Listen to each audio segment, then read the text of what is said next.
ఈ సభని ప్రారంభించే ముందు రెండు విషయాలు కొన్ని మీతో మాట్లాడాలనుకుంటున్నాను. నేను ఏంటంటే నిన్న సభలో జరిగినట్టు సంఘటన మీ అందరూ చూశారు. నాకైతే చాలా బాధ అనిపించింది. ప్రజాస్వామ్యంలో మన రాష్ట్రంలో ఉన్నతమైన సభ ఈ సభ. ఆ సభకి ప్రసంగించడం కోసం ముఖ్య అతిథిగా గవర్నర్ గారిని అతిథిగా మనం ఆహ్వానించుకున్నాం.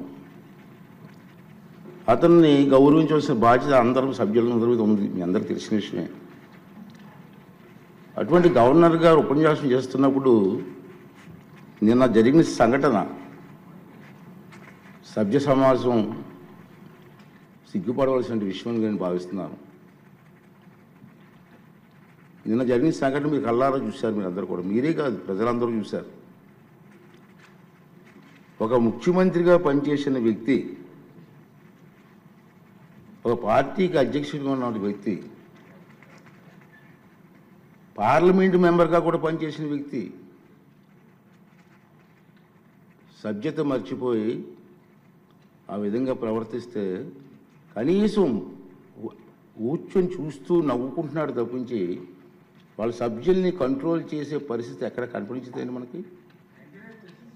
పైగా ఎంకరేజ్ చేస్తాడండి. ఇది సాంప్రదాయం అండి. ఇది సాంప్రదాయం అంటారా? సాంప్రదాయం ఏంటండి? ఇది ఒక ఉన్నతమైన వ్యక్తిని అగౌరవపరిచే విధంగా ప్లే కార్డ్స్ పట్టుకొని రావడం, కాగితాలు చింపి పోడియం మీద విసిరారు. అంటే గవర్నర్ మాట్లాడుతూ ఉంటే గవర్నర్ మీద, ఇది పద్ధతి కాదు. ఈ సాంప్రదాయం అంటాడు. ఏంటి సాంప్రదాయం నాకు అర్థం కాదండి. ఇది పద్ధతి కాదు, ప్రజాస్వామ్యం ఇది మంచి పద్ధతి కాదు. పైగా అతనికి ఆలోచన లేకపోయినా పక్కనే ఉన్నటువంటి సీనియర్ మెంబర్ బొత్స సత్యనారాయణ గారికి కూడా ప్రోత్సహించారు. వారైనా ఇది తప్పు అని చెప్పే పరిస్థితి లేదు. ఇటువంటి సంఘటనలు రాబోయే రోజులు జరగకూడదు అనేది నా తాలూకు ఆలోచన విధానం. మీరందరూ కూడా గమనిస్తూనే ఉన్నారు.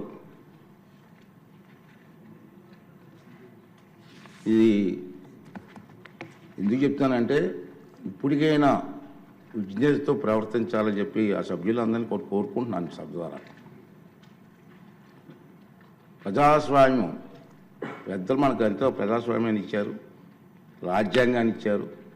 రాజ్యాంగానికి అనుగుణంగా మనం ప్రవర్తించాలి తప్పించి మన ఇష్టం వచ్చిన మాట్లాడుకుంటాం. సర్వ హక్కులు నాకే ఉన్నాయి, నేను మాట్లాడతానన్నది ఇది పద్ధతి కాదని చెప్పి ఈ సభ ద్వారా సభ్యులందరికీ, అన్ని పార్టీ సభ్యులకు కూడా మనం చేస్తున్నాను. అదే ప్రజలు కూడా దీన్ని గమనిస్తున్నారనే విషయాన్ని కూడా మనం చూసుకోవాలి. ఉంది మన గవర్నర్ ప్రసంగం అయింది నిన్న. ఈరోజు గవర్నర్ ప్రసంగం మీద చర్చ ఉంది. వాళ్ళకి ఏమైనా అభ్యంతరాలు ఉంటే ఈ చర్చలు పాల్గొనవచ్చు కదా, మాట్లాడే అవకాశం మనం ఇస్తాం కదా. ఈ రోజంతా మాట్లాడవచ్చు. మీరు హౌస్కి వచ్చి మీరు మాట్లాడుకుంటా మీ ఇష్టం వచ్చినట్టు ఈ విధంగా ప్రవర్తించడాన్ని అందరం కూడా ఖండించవలసిన అవసరం ఉంది. ఇటువంటి సంఘటనలు రాబోయే రోజుల్లో జరగకూడదు అనేది నా తాలూకు అభిమతం.